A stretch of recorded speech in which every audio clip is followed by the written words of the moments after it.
पिता एव पुत्रो जायते, पिता ही पुत्र बनकर के पैदा होता है, उसी का नाम डीएनए है। डी का मतलब हुआ दादा, एन का मतलब हुआ नाना, और ए का मतलब हुआ आत्मा।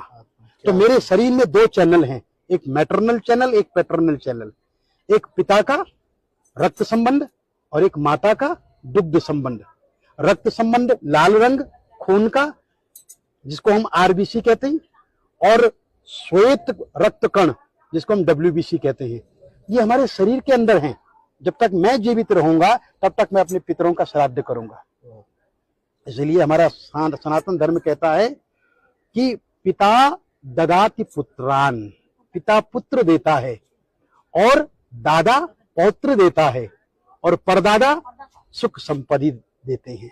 वंशो विस्तारताम यातु, वंश का विस्तार, कीर्ति यातु दिगंतरम, और सारे संसार में कीर्ति का फैलना, आयु विपुलताम याति, लंबी उम्र देना, पितृदेव प्रसादता, पितरों के प्रसाद से, पितरों की कृपा से। तो ये जो 6 महीने हैं, इस 6 महीनों में जब अश्विन का महीना आता है, दक्षिणायन जब आरंभ होता है, तो पितरों का दिन होता है, और पितृ वायु रूप में आपके घर में वापस आते हैं कि जो कुछ वो छोड़ करके गए हैं वहां सब ठीक तो है। मैंने जो संपत्ति छोड़ी है उस संपत्ति में मेरे बच्चे मिल बांट करके खा रहे हैं या नहीं, अरे मेरे लिए कुछ दे रहे हैं या नहीं, मुझे स्मरण कर रहे हैं, तो वायु रूप में आते हैं। परंतु जो श्रद्धावान पुत्र होता है ना, वो क्या करता है, वो पंडित जी को बुलाता है और उनको बुला करके तर्पण करवाता है। तो तर्पण कितने प्रकार के होते हैं? बोले देव तर्पण, ऋषि तर्पण, मनुष्य तर्पण, पितृतर्पण और स्वपितृ तर्पण।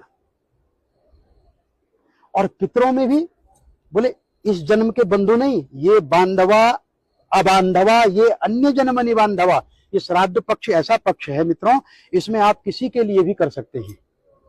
इस जन्म के बंधु या किसी अन्य जन्म के बंधु, वे सब मेरे इस तिल और तर्पण से तृप्ति को प्राप्त हो गए।